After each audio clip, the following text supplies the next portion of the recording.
আমার ভাইয়েরা বন্ধুরা, বিশ্বনবী মুহাম্মদুর রাসূলুল্লাহ যখন এই কথা বললেন, ইহুদি বলতেছে, ও মুহাম্মদ, না রে না রে না, তোমার মাথায় আমি খেজুরের বস্তা তুলতে পারবো না রে, পারবো না। তুমি খেজুরের বস্তা নিয়ে যেতে পারবা না, নিয়ে যেতে পারবা না। আমি তোমার মাথায় খেজুরের বস্তা তুলতে পারবো না। বিশ্বনবী মুহাম্মদুর রাসূলুল্লাহ বললেন, ও চাচা, আমার মাথায় আপনি একবার তুলে দিয়েই দেখেন, আপনার যত ভারী খেজুরের বস্তা হোক, আমি আজকে নবী, আমি আজকে মুহাম্মদ, আমি আবু জেহেলের বাড়িতে খেজুরের বস্তা পৌঁছায়া দিব। মুহাম্মদুর রাসূলুল্লাহ সাল্লাল্লাহু আলাইহি ওয়াসাল্লামের বয়স যখন 8 বছর 2 মাস 10 দিন, নবীজির দাদা যান আব্দুল মুত্তালিব বিদায় নিয়ে নিলেন, দাফন কাফন হয়ে গেল। নবীজি আমার চাচার কাছে বড় হতে লাগলেন, চাচার কাছে বড় হতে লাগলেন। চাচা নিজের জান মাল দিয়া আমার নবীজিরে ভালোবাসতেছে। কেমন ভালোবাসতেছে আপনাদেরকে একটু না শোনাইলে বুঝবেন না। কিতাবের মধ্যে আসতেছে, আমার নবীজির বয়স যখন 8 বছর 2 মাস 10 দিন পার করে যখন 11 বছরে চলে গেল, 9 বছর 10 বছর 11 বছরে চলে গেল। 11 বছরে চলে যাওয়ার পরে আমার নবীজির জীবনে একটা ঘটনা ঘটে গেল। কেমন ঘটনা? একটা ধুলা মাখা রাস্তা দিয়া আমার নবীজি যায়। আমার নবীজির পেটে বড় ক্ষুধা। নবীজি আবু তালেবের বাড়িতে কোনো খাবার নাই, আবু তালেবের বাড়িতে কোনো খাবার নাই। আবু তালেবের বাড়িতে যখন কোনো খাবার না পেয়ে খাবার চাইতেও পারে নাই, আমার বিশ্বনবী মুহাম্মদুর রাসূলুল্লাহর পেটে অনেক ক্ষুধা। আমার বিশ্বনবীজি রাস্তা দিয়া হাঁটতেছে, ধুলা মাখা রাস্তা গো। আমার নবীজি ছোট্ট নবী, 11 বছরের সন্তান, রাস্তা দিয়া হাঁটতেছেন। হাঁটতে হাঁটতে হাঁটতে এমন একটা খেজুরের বাগানের দিকে যায়, যেই খেজুরের বাগানটা এমন এক গুন্ডার বাগান, যার নাম ইতিহাসের পাতায় দেখা যায়, যার নাম হলো আবু জেহেল। কি নাম? আমার নবীজি হাঁটতে হাঁটতে যেই জায়গায় পৌঁছলেন, খিদা লেগেছে, খাবারের খোঁজ করতেছেন। যেতে যেতে পৌঁছে গেলেন আবু জেহেলের খেজুরের বাগানে। দেখে আবু জেহেল আর একটা ইহুদি, এই দুইজনে মিলে বস্তাতে খেজুর লোড করছেন, খেজুর ভর্তি করছেন, আবু জেহেলের বাড়িতে নিয়ে যাচ্ছে। আমার নবীজি আবু জেহেলের কাছে গেলেন। আবু জেহেলের কাছে যাওয়ার পরে আমার নবীজি আবু জেহেলকে সালাম দিলেন। ছোট্টবেলায় সালাম দিয়া বললেন, চাচা গো, ও চাচা যান, আপনার বাগানে আমার আল্লাহ তাআলা অনেক খেজুর দিয়েছে গো। আল্লাহ আপনাকে অনেক সম্পদের মালিক বানিয়েছেন। আবার পেটে বড় ক্ষুধা, আপনি যদি আমাকে 2টা খেজুর দিতেন, খেজুর খেয়ে আমি পানি পান করে আমার পেটটা ভরাতাম। যেই এই কথা বলেছেন আবু জেহেলকে, আবু জেহেল চোখ গরম করে আমার নবীজির দিকে তাকিয়ে বলতেছে, এ মুহাম্মদ, তোমার লজ্জা করে না? তুমি আমার কাছে খেজুর চাইতে এসেছ? তুমি কেন আমার কাছে খেজুর চাইবা? না না না, আমি তোমাকে খেজুর দিতে পারবো না। মাত্র 2টা খেজুর চেয়েছেন, খেজুর দিতে চাই নাই আবু জেহেল। আবু জেহেল যখন এই কথা বলল, আমার নবীজি যখন ওই জায়গা থেকে খেজুর না পেয়ে যখন আবার ফিরে যায় গো, তখন এইবারে আবু জেহেল পিছন থেকে আমার নবীজিরে ডাক দিচ্ছে আর বলছে, এ মুহাম্মদ, মুহাম্মদ, খেজুর খাবি? হায় এদিকে আয়। কত বড় শয়তান দেখেন। আমার নবীজি এসেছেন, নবীজিকে বলছে, খেজুর খাবি? তাইলে এই যে খেজুরের বস্তাটা লোড করা হয়েছে, এইটা মাথায় করে আমার বাড়িতে পৌঁছে দিতে হবে, তাইলে খেজুর দেব। কত বড় শয়তান চিন্তা করেন। ছোট্ট বাচ্চা, মাত্র 11 বছরের বাচ্চা, একটা বস্তা বড় খেজুরের বস্তা নিয়ে যাওয়ার ক্ষমতা রাখে? মাত্র 2টা খেজুর চেয়েছে, 2টা খেজুর। আমার বন্ধুরা, ভাইয়েরা, গভীর মনোযোগ। আবু জেহেল বলল, খেজুরের বস্তাটা আমার বাড়িতে যদি পৌঁছায়া দিতে পারো রে, আমি কথা দিলাম তোমাকে আমি খেজুর খাইয়ে পেট ভরিয়ে দিব। এই কথা বলার পরে নবীজির পেটে ক্ষুধা, নবীজি সহ্য করতে পারতেছেন না, ছোট্ট সন্তান ক্ষুধার তাড়নায় চাচাকে বলতেছে, চাচা গো আমি কথা দিলাম তোমার খেজুরের বস্তা মাথায় করে তোমার বাড়িতে পৌঁছায়া দিব। বলেন সুবহানাল্লাহ। তবে 2টা খেজুর দেওয়া লাগবে। আবু জাহেল বলল, ঠিক আছে খেজুর তোমাকে দেব, তবে খেজুরের এই বস্তাটা তুমি আমার বাড়িতে পৌঁছায়া দাও। বিশ্বনবী সাল্লাল্লাহু আলাইহি সাল্লাম 11 বছরের সন্তান, তিনি আবু জাহেলের ওই যে কর্মচারীটা ছিল ইহুদি মানুষটা, ওই ইহুদি মানুষের কাছে যাওয়ার পরে আমার নবীজি বলতেছেন, ও চাচা আমার মাথায় তুলে দেন, আমার মাথায় তুলে দেন।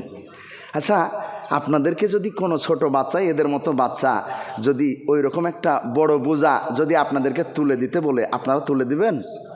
তুলে দিবেন না, কারণ আপনি জানেন যে ও বাচ্চাটা পারবে না।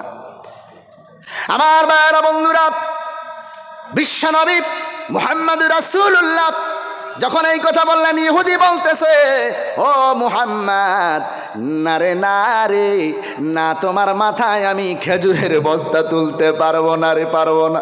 তুমি খেজুরের বস্তা নিয়ে যেতে পারবা না, নিয়ে যেতে পারবা না, আমি তোমার মাথায় খেজুরের বস্তা তুলতে পারবো না। বিশ্বনবী মুহাম্মদুর রাসূলুল্লাহ বললেন, ও চাচা আমার মাথায় আপনি একবার তুলে দিয়েই দেখেন, আপনার যত ভারী খেজুরের বস্তা হোক, আমি আজকে নবী, আমি আজকে মুহাম্মদ, আমি আবু জেহেলের বাড়িতে খেজুরের বস্তা পৌঁছায়া দিব।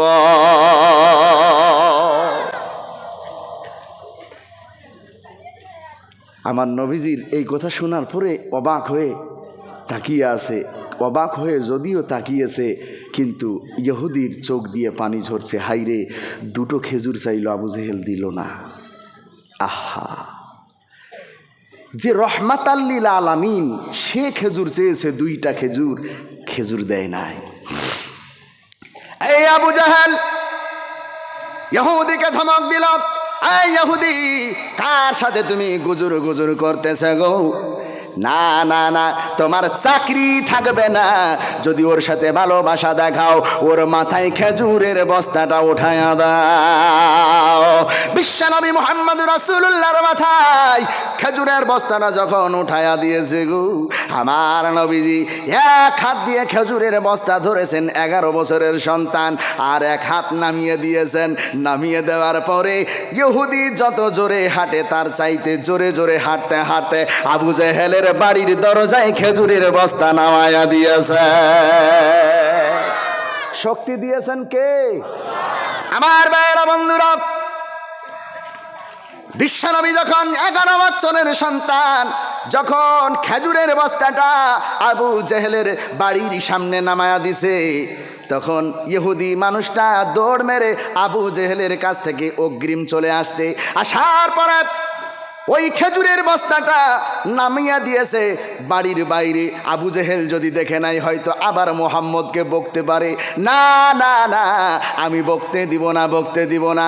ওই ইহুদিটা সাথে সাথে গিয়া ওই খেজুরের বস্তাটা তুলে আবু জেহেল দেখার আগে ঘরের ভিতরে খেজুরের বস্তা লোড করে দিয়েছে। বলেন সুবহানাল্লাহ। আমার মায়েরা বন্ধুরা, গভীর মনোযোগ। বিশ্বনবী মুহাম্মদুর রাসূলুল্লাহ বা ঘরের বাইরে এসে দেখতে পায় আবু জেহেল বাড়ির বাইরে দাঁড়ায় আছে। আবু জেহেলকে ডাক দিয়া বলতেছে, চাচা গো, আমি যে আপনার খেজুরের বস্তাটা বাড়িতে এনে দিলাম। ও চাচা, কই আমার খেজুর দেওয়ার কথা ছিল, 2টা খেজুর দেন আমার নবীজিকে। এইবারে আবু জেহেল হাসতে হাসতে একটা খেজুরের ব্যাগ, একটা খেজুরের থৈলি, যাতে অনেকগুলা দামি দামি খেজুর আছে। আমার ভাইয়েরা বন্ধুরা, আমার নবীজি দাঁড়ায় আছেন, হাতটা পেতে 2টা খেজুর নিবে গো। আর এই বেঈমান কুলাঙ্গার আবু জেহেল একটা বড় খেজুরের ব্যাগ হাতে করে এনে ওই খেজুরের মধ্যে থেকে সব চাইতে যেই খেজুরটা পচা ধরনের খেজুর, সব চাইতে রোগা খেজুর, ওই খেজুরটা বাছাই করে মাত্র একটা খেজুর আমার নবীজির হাতে দিয়েছেন।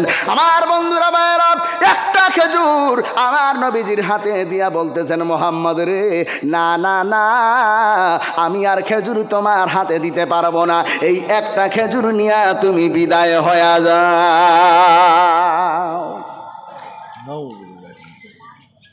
খেজুর দেওয়ার কথা ছিল কয়টা? দিল কয়টা? একটা খেজুর। কত বড় কুলাঙ্গার দেখেন তো।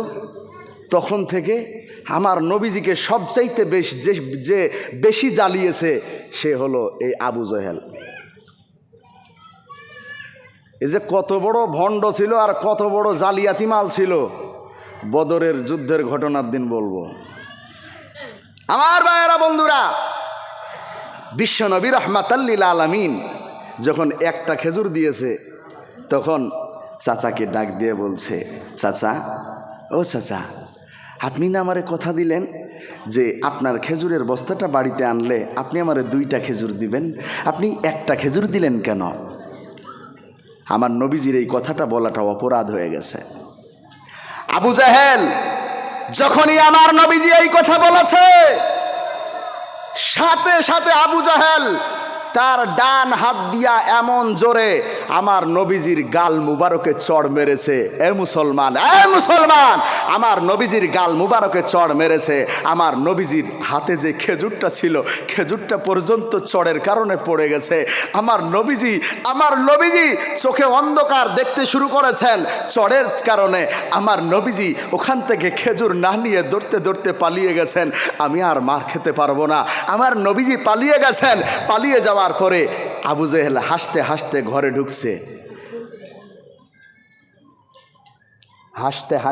ঢুকছে। ঢুকার পরে যেই খেজুরের বস্তাগুলো ঘরের মধ্যে লোড করছে, খুদার কসম কিতাবের মধ্যে দেখলাম আবু জেহেল বস্তাগুলো খুলে দেখছে, বস্তার মধ্যে একটাও খেজুর নাই, সব পাথর। আমার নবীজিকে কাঁদাবি, বস্তার মধ্যে একটাও খেজুর নাই, সবগুলা পাথর। আল্লাহ সব পাথর করে দিয়েছেন। আমার নবীজি কাঁদতে কাঁদতে, আমার নবীজি একটা পাহাড়ের পাদদেশে গিয়ে আমার নবীজি কান্না করতেছেন, গালে হাত দিয়ে। মার খেয়েছেন আমার নবীজি, 11 বছরের সন্তান, নবীজিকে আমার মারা হয়েছে। নবীজি আমার কান্না করতেছেন। আমার নবীজির কান্না দেখে গাছ পর্যন্ত কান্না করতেছে। আমার নবীজির কান্না দেখে গাছও কান্না করতেছে। গাছ থাকতে পারে নাই, পাহাড় পর্যন্ত কান্না করতেছে। আমার নবীজির কান্না দেখে সবাই কান্না করতেছে। আকাশের চাঁদ থেমে গেছে, বাতাস থেমে গেছে, সবাই থেমে গেছে। কারণ আমার নবীজির যেই আঘাত লাগছে, আমার নবীজির আঘাত কেউ সহ্য করতে পারে নাই। ইহুদি যখন দেখেছে খেজুরের বস্তায় খেজুর নাই, সব পাথর ঢুকে গেছে, এই খবরটা ইহুদিদের ধর্মগুরু পাদ্রীর কাছে নিয়ে চলে গেছে। পাদ্রীর কাছে নিয়ে যাওয়ার পরে যখন পাদ্রীকে খবর দিয়েছে, সারা এলাকা খবর ছড়িয়ে গেছে যে মুহাম্মদ সাল্লাল্লাহু আলাইহি সাল্লামকে চড় মারার কারণে আল্লাহ তাআলা উপরওয়ালা খেজুরের বস্তাগুলাকে পাথরের বস্তা বানায়া দিয়েছে। হে মুসলমান, আবু জেহেল ভয় পেয়ে গেছে। আবু জেহেল বাগানে গিয়ে দেখছে বাগানের একটা খেজুর গাছেও খেজুর নাই, সব পাথর ঝুলছে। এই নবীর জন্য একটু মায়া লাগে না গো? এই নবীর জন্য একটু মায়া হয় না? কেন মায়া হবে না? ও মুসলমান, তুমি দাড়িটা কেটে চলো, হাতে পিতলের বালা পরে চলো, চুলগুলাকে ডান দিক দিয়ে ছোট করে বাম দিক দিয়ে ছোট করে মাঝখানে ইঁদুর বাদরের মতো কাট দাও। হে মুসলমান, তুমি কার আদর্শ মেনে চলো? তোমার নবীর জন্য মায়া লাগে না? কেন মায়া লাগবে না? আমার নবীজিকে বেঈমানের দলেরা কম কাদাই নাই। নবীজি যখন ওই পাহাড়ের চূড়া থেকে, পাহাড়ের পাদদেশ থেকে যখন ভারাক্রান্ত হৃদয় নিয়া, পেটে ক্ষুধা নিয়া, খেজুর না পেয়ে আমার নবীজি গালটা লাল হয়ে গেছে চড়ের কারণে, আমার নবীজি চলে গেছেন বাড়িতে যাওয়ার পরে আবু জেহেল দেখছে বাগানেও খেজুর নাই, বস্তায় খেজুর নাই। এখন কি করব? লসে লস, এত বড় লস তো মানা যায় না। তাইলে মুহাম্মদ মনে হয় জাদুকর। বাড়ি চলে গেছে আবু তালেবের কাছে। আবু তালেব, তোমার নাতিকে কি জাদুখানায় ভর্তি করেছো? কেন, কি হয়েছে? বলে তোমার নাতি জাদু করে আমার বাগানের সব খেজুর পাথরে পরিণত করে দিয়েছে। আমার নবীজিকে ডাকলেন, মুহাম্মদ। আবু তালেব ডাক দিচ্ছেন, এদিকে আসো, এদিকে আসো, তুমি কি জাদু করেছ? তুমি জাদু জানো? আমার নবীজি বললেন, চাচা যান, ও চাচা যান, আমি কেন জাদু জানবো? আমি তো জাদু জানি না। আমি খেজুর চাইতে গেছিলাম, আমার চাচা যান আবু জাহেল আমাকে চড় মেরে ভাগিয়ে দিয়েছে, আমাকে খেজুর দেয় নাই। চাচার বুঝতে বাকি নাই, চাচার বুঝতে বাকি নাই। কারণ এই মুহাম্মদ সাল্লাল্লাহু আলাইহি সাল্লামের এই 12 বছর জিন্দেগির আগে আরও অলৌকিক ঘটনা ঘটেছে না ঘটে নাই? ঘটেছে। এগুলা আবু তালেব জানে। তার মানে আবু তালেব বলতেছে, আবু জাহেল তুমি বাড়ি যাও, আমি দেখতেছি কি ঘটনা ঘটছে। আবু জাহেল বাড়ি চলে গেল। আবু জাহেল বাড়ি চলে যাওয়ার পরে আমার নবীজিকে আবার জিজ্ঞাসা করছে আবু তালেব। নবীজি বলছে, চাচা, ও চাচা, আপনার কি আমাকে বিশ্বাস হয় না? আমি তো কোনো জাদু জানি না, আমি কোনো জাদু জানি না, আমি জাদু করি নাই। আবু তালেব আরও কনফার্ম হয়ে গেলেন, এটা আল্লাহর তরফ থেকে হয়েছে। জোরে পড়বেন না সুবহানাল্লাহ। আমার ভাইয়েরা, বন্ধুরা, গভীর মনোযোগ। এইভাবে চলতে চলতে চলতে হঠাৎ করে আমার নবীজির বয়স 11 বছর পার করে যখন 12 বছরে গেল গো, এমন সময় আর একটা ঘটনা ঘটে গেল যেটা না বলে আমি পারলাম না। আমার নবীজি 12 বছর বয়স, আবু তালেব একদিন আমার নবীজিরে ডাক দিয়া বলতেছে, ভাতিজা রে, ও ভাতিজা, আমি ব্যবসা করতে যাব, সিরিয়ায় ব্যবসা করতে যাব।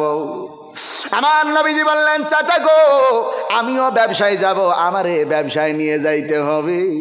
চাচা যান বলছে, না রে না ভাতিজা, আমি তোমারে ব্যবসায় নিয়ে যেতে পারব না। এইরকম কথা যখন বলা হলো, বিশ্বনবী মুহাম্মদ রাসূলুল্লাহ বললেন, না চাচা যান না, আপনি আমাকে ব্যবসায় নিয়ে যাবেন না, এটা আমি মানতে পারবো না, আমাকে ব্যবসায় নিয়েই যাওয়া লাগবে, নিয়ে যেতেই হবে।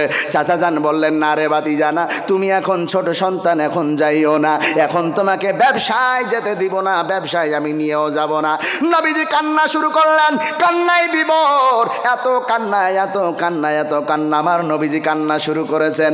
নবীজি অন্য রুমে চলে গেছেন, গিয়ে জোরে জোরে কান্না শুরু করেছেন। আমার নবীজির চাচা যান আবু তালেবের বড় মায়া লেগে গেছে। না রে না, আমার নবীজির চাচা জানের বাবার কথা মনে পড়ে গেছে। কে সবচাইতে বেশি আমার নাতিটারে ভালোবাসতে পারবে? আবু তালেব ছাড়া কেউ ভালোবাসতে পারবে না। এই কথা যখন স্মরণ পড়ে গেছে, আমার বন্ধুরা, ভাইয়েরা, আবু তালেব সাথে সাথে আমার নবীজি যেই রুমে ঢুকে কান্না করতেছে, ওই রুমের মধ্যে ঢুকে গিয়ে আমার চাচা যান, নবীজির চাচা যান বলতেছে, আমার ভাতিজা, ও ভাতিজা, টেনশন করো না, করো না গো, টেনশন করো না, তুমি টেনশন করো না, আমি তোমার চাচা, আমি তোমারে সিরিয়ায় ব্যবসায় নিয়ে যাব। চিৎকার মেরে বলেন সুবহানাল্লাহ। ভাতিজা রে, টেনশন করো না, আমি তোমাকে নিয়ে যাব। একটু লম্বা ঘটনা, একটু ছোট করে আগাই। আমার নবীজি খুশিতে আত্মহারা, আমাকে চাচা আজকে ব্যবসায় নিয়ে যাবে, বিশাল খুশি, সিরিয়া নিয়ে যাবে, অনেক কিছু দেখতে পারবে। অনেক সাথীবর্গদেরকে আবু তালেব নিলেন, নেওয়ার পরে আমার নবীজিকেও নিয়েছে। নেওয়ার পরে ব্যবসায় যাচ্ছে সিরিয়াতে। বলেন কোথায়? একটু আওয়াজ দিয়ে বলেন কোথায়? সিরিয়া। যেতে যেতে যেতে যেতে যেতে একটা জঙ্গল পার করলেন। জঙ্গল পার করার পরে একটা জায়গার নাম আছে, জায়গাটার নাম হলো বুসরা। কি নাম? বা সদ র ইয়া, বুসরা। বুসরা নামের জায়গায় ওখানে একটা গির্জা ছিল। জোরে বলেন কি ছিল? গির্জা ছিল। এই গির্জাতে একটা পাদ্রী ছিল, যেই পাদ্রীটা অনেক ভালো, খুব ভালো মনের একজন পাদ্রী ছিল, মানে খ্রিস্টানদের ধর্মগুরু ছিল। নবীজি 12 বৎসরের সন্তান আবু তালেব আরও তার ভাইদেরকে নিয়ে চলে গেছে, সাথীবর্গদেরকে নিয়ে গেছে ব্যবসা করতে।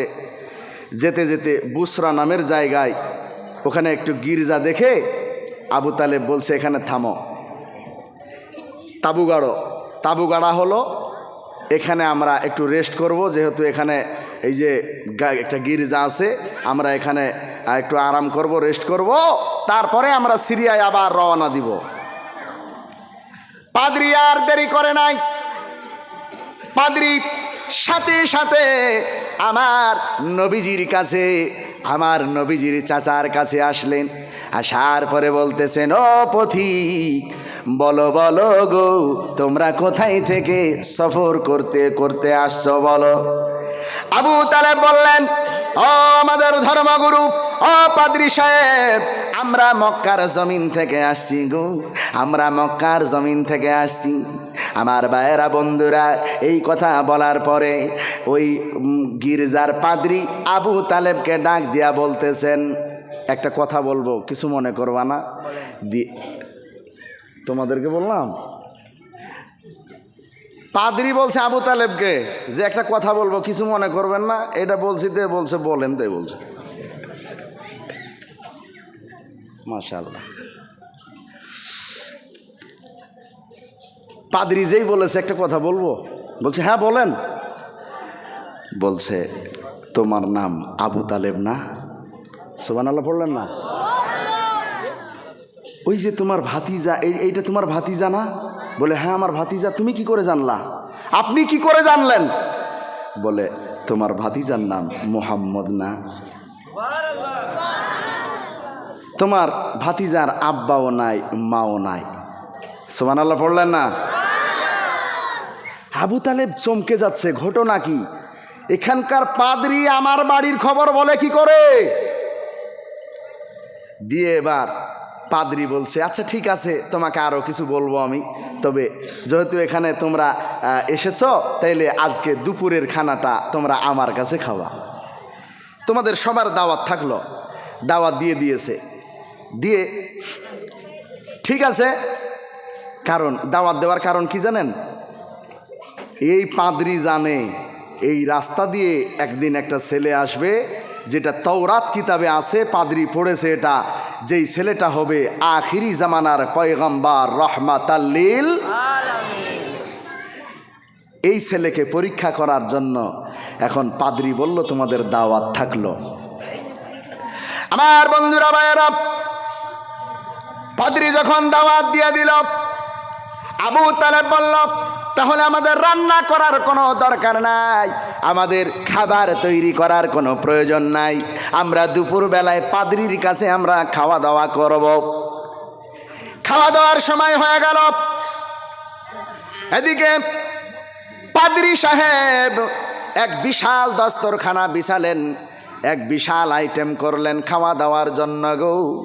এখন পাদ্রী খাওয়া দাওয়ার আইটেমের জন্য, খাঞ্চা লাগানোর জন্য, খাবার বাড়ার জন্য এখন পাদ্রী সাহেব দস্তরখান বিছিয়েছে, খাঞ্চাও বিছিয়েছে। সবাই চলে আসলো। আবু তালেব আসলো, আবু তালেবের আরও যারা ভাইয়েরা ছিল সবাই আসলো। আসার পরে আরও যারা সঙ্গ পঙ্গ ছিল সবাই এসে খাঞ্চাতে বসে গেল। পাদ্রী সাহেব তাকায়া দেখে, যেই বাচ্চার জন্য দাওয়াত করেছি সবাই আছে, ওই বাচ্চাটাই নাই। আবু তালেবকে জিজ্ঞাসা করছে, তোমার ভাতিজা কই? বলে ওকে তাঁবুতে ব্যাগ ট্যাগ দেখার জন্য রেখে এসেছি। হট হাট, যার জন্য দাওয়াত করেছি তোমরা তাকে রেখে এসেছো, তোমাদের খাবার বন্ধ,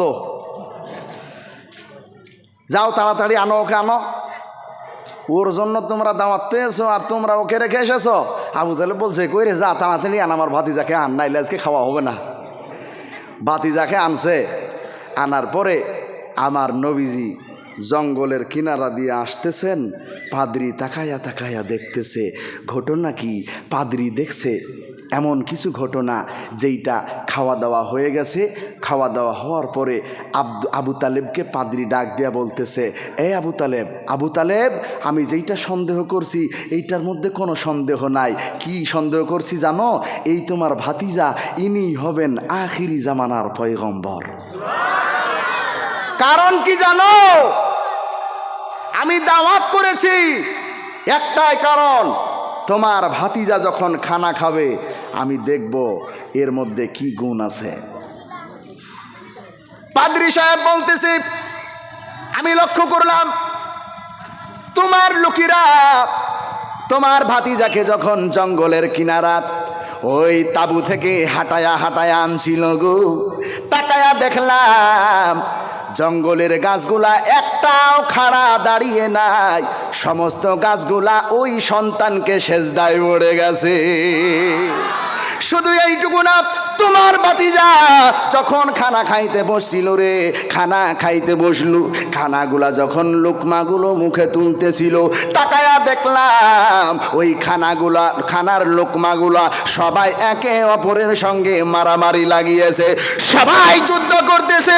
আমি আগে যাব, আমি আগে যাব, আমি আগে যাব, আমি রহমাতাল লিল আলামিনের পেটে যাব। এই জন্য খাবারগুলা সবাই যুদ্ধ শুরু করেছে। আমার বুঝতে বাকি নাই, ইনি হলেন আখিরি জামানার পয়গাম্বর রহমাতাল লিল আলামিন। কি নবী আমরা পাইছি ও মুসলমান, কি নবী পেয়েছি আমরা। এমন একটা নবী পাইলাম যে নবী আল্লাহ, যেই নবীর জন্য আমার আল্লাহ তাআলা কিয়ামতের দিন একটা উপঢৌকন রেখেছেন, একটা হাদিয়া রেখেছেন, একটা উপহার রেখেছেন। কি উপহার বলবো? উপহারটা হলো, পৃথিবীতে এমন কোন নবীও আসে নাই, রসুলও আসে নাই যাকে আল্লাহ এই উপহারটা দিয়েছেন। তাইলে কি উপহার, এইটা তো জানার দরকার। উপহারটা হলো আমার আল্লাহ তাআলা কিয়ামতের দিন আমার নবীজিকে ডাক দিবেন আর বলবেন, নবী, ও নবী, তোমার টেনশন করা লাগবে না, টেনশন করা লাগবে না, তোমার কিছু ভাগ থাকবে। কিরকম ভাগ জানেন? তোমার যতগুলা উম্মত আছে, এই উম্মতের মধ্যে তোমার যাকে পছন্দ তাকে নিয়া তুমি বিনা হিসাবে জান্নাতে চলে যাও। বলেন আমরা নবীর উম্মত না? কথা বলেন আমরা নবীর উম্মত না? তাইলে আল্লাহ তাআলা বললেন যতগুলা উম্মত আছে, তোমার যাকে পছন্দ হয় তাকে নিয়ে তুমি জান্নাতে চলে যাবা। আমার ভাইয়েরা, বন্ধুরা, এই উপঢৌকন, এই উপহার আল্লাহ তাআলা কোন নবী রাসূলকে দেয় নাই। জোরে বলবেন না সুবহানাল্লাহ। কি মজার একটা নবী পাইলাম। আমার ভাইয়েরা, বন্ধুরা, গভীর মনোযোগ। ওই পাদ্রী সাহেব গির্জার বাইরে বেরিয়ে তিনি দেখতেছেন রোম দেশ থেকে 10 থেকে 12 জন সৈন্য, এরা তরবারি নিয়েছে আর বল্লম নিয়েছে, তরবারি আর বল্লম নিয়ে লোহার হেলমেট পরে তারা একজনকে খুঁজে বেড়াচ্ছে মারার জন্য। পাদ্রী সাহেব জিজ্ঞাসা করলেন, কি গো, তোমাদের বাড়ি কোথায়? তোমাদের চেহারা তো আলাদা। ওই রোম সাম্রাজ্যের মানুষেরা বলেছিল আমাদের বাড়ি রোমে গো। তাহলে তোমরা কিসের জন্য এখানে এসেছো? বলে আমরা একটা সন্তানকে খুঁজে বেড়াচ্ছি, তাওরাত কিতাবে এসেছে ওই ছেলেটা নাকি আখিরি জামানার পয়গম্বর হবে, ওই ছেলেটার নাকি জন্ম হয়ে গেছে, ওই ছেলেটা নাকি একদিন এই রাস্তা দিয়া যাবে, ওই ছেলেটাকে আমরা খুঁজে বেড়াচ্ছি। যদি আমরা চোখের সামনে পেয়ে যাই তাহলে ওই ছেলেটাকে আমরা কতল করে ফেলবো, মেরে ফেলবো। আমার ভাইয়েরা, বন্ধুরা, এই কথা শোনার পর সাথে সাথে পাদ্রী দেরি করে নাই গো, গির্জার মধ্যে ঢুকে সাথে সাথে আবু তালেবকে বলতেছে, দেখলা আমার সন্দেহই সঠিক, তোমার ভাতিজা যে আখিরি জামানার পয়গম্বর হবে এতে কোনো সন্দেহ নাই, কোনো সন্দেহ নাই। তোমার ভাতিজাকে মারার জন্য রোম সাম্রাজ্যের মানুষেরা তারা তরবারি নিয়ে তোমার ভাতিজাকে খুঁজে বেড়াচ্ছে। যাও যাও, পালায়া যাও রে, তুমি মক্কা নগরে পালায়া যাও। দাও, তোমার ভাতিজাকে তোমার বাড়িতে রেখে আসো। এখন তোমার ভাতিজাকে কোনো জায়গায় নিয়ে যাবা না, তোমার ভাতিজাকে রাস্তাঘাটে নিয়ে যাওয়াটা বড় রিস্ক হয়ে দাঁড়িয়েছে। তোমার ভাতিজাকে কোনো জায়গায় নিয়ে যাবা না, তোমার ভাতিজাকে এখন বাড়িতে থাকতে দাও। রোম সাম্রাজ্যের মানুষেরা না হলে ওকে মেরে ফেলবে, ওকে বাঁচতে দিবে না। আবু তালেব ভয় পেয়ে গেলেন, তড়িঘড়ি করে সিরিয়াতে আর ব্যবসায় না গিয়া ওই জায়গা থেকে আবার বাড়ির দিকে রওনা দিলেন। বাড়িতে রওনা দিয়া বাড়িতে সন্তানকে রেখে আবু তালেব আবার তার সফর সঙ্গীদেরকে নিয়ে সিরিয়ার জমিনে ব্যবসা করতে চলে গেলেন। ব্যবসা করে আবার তিনি বাড়ি চলে আসলেন। ব্যবসা করে বাড়ি আসার পর আবু তালেবের হাতের অবস্থা যখন ভালো হয়ে গেল, আবু তালেবের হাতে টাকা পয়সা আসলো। আসার পরে আমার নবীজির চাচা জান আবু তালেব সাথে সাথে বাড়ি আসার পরে কিছু টাকা আলাদা করে রেখেছিলেন, যেই টাকাগুলা নবীজিকে আবু তালেব নিজের ভাতিজা নবীজিকে ডাক দিয়া বললেন, রে মুহাম্মদ আসো আসো গো, আসো তুমি আমার কাছে আসো। কিছু টাকা পয়সা দিলেন হাতে, দেওয়ার পরে বললেন, ভাতিজারে ও ভাতিজা তুমি এই টাকাগুলা খরচ করবা। বিশ্বনবী মুহাম্মদ রাসূলুল্লাহ সাল্লাল্লাহু আলাইহি সাল্লাম এইবারে টাকাগুলা একটু সংরক্ষণ করে রাখলেন, টাকাগুলা খরচ করলেন না। মাত্র 12 বছর বয়স, 12 বছর থেকে 13 বছর 14 বছর পর্যন্ত যখন পৌঁছায়া গেলেন, চাচার সঙ্গে আবার তিনি অন্য একটা জায়গায় ব্যবসায় গেলেন। ব্যবসায় যাওয়ার পর ওই জায়গায় ব্যবসায় লাভ করে অনেক টাকা যখন লাভ করলেন, লাভ করার পরে আমার নবীজি যেই টাকাগুলো পেলেন এই টাকাগুলো একটা ফান্ডে জমা করলেন। ফান্ডে জমা করার পরে আমার নবীজি তাকায়া দেখলেন সমাজে কোন মানুষগুলা সব চাইতে অসহায়, সব চাইতে দরিদ্র, সব চাইতে অসহায় মানুষ, অনাথ মানুষদেরকে খুঁজে আমার নবীজি 14 বছর বয়সে সমাজ সেবার কাজ করেছেন। জোরে বলেন সুবহানাল্লাহ, নারে তাকবীর।